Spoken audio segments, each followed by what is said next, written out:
In the French Chamber of Deputies this afternoon, Monsieur Daladier reviewed the history of the last-minute diplomatic attempts to avert hostilities. He began by paying a tribute to the efforts of the Italian government and went on to say that Poland was assured of help from the nations of free men. For several days, went on Monsieur Daladier, peace has been menaced by the arbitrary demands of Germany. All peaceful means were utilized in order to save the peace of the world.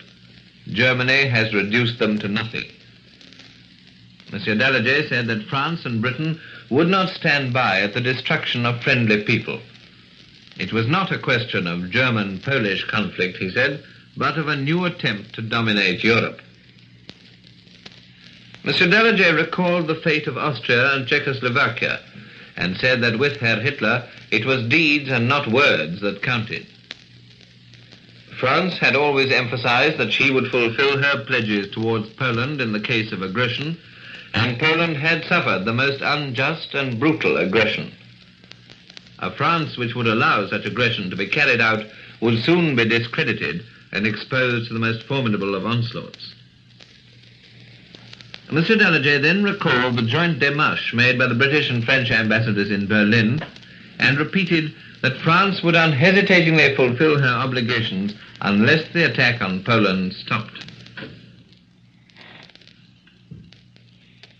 President Lebrun has sent a message to the French Senate and Chamber.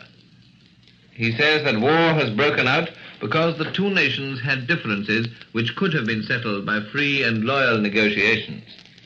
But at the moment when their plenipotentiaries were about to meet, Germany attacked Poland.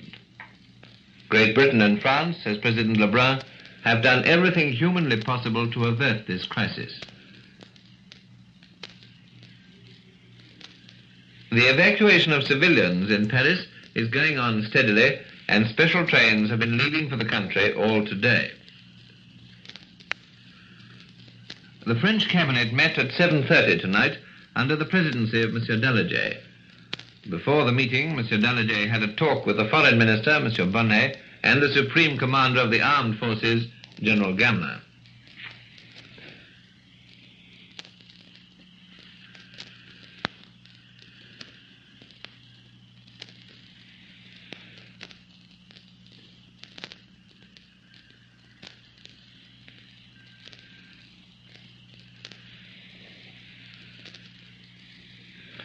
This is London Calling in the overseas service of the BBC. And now we continue the news summary. According to an official Polish telegram, Warsaw has been bombed 6 times today.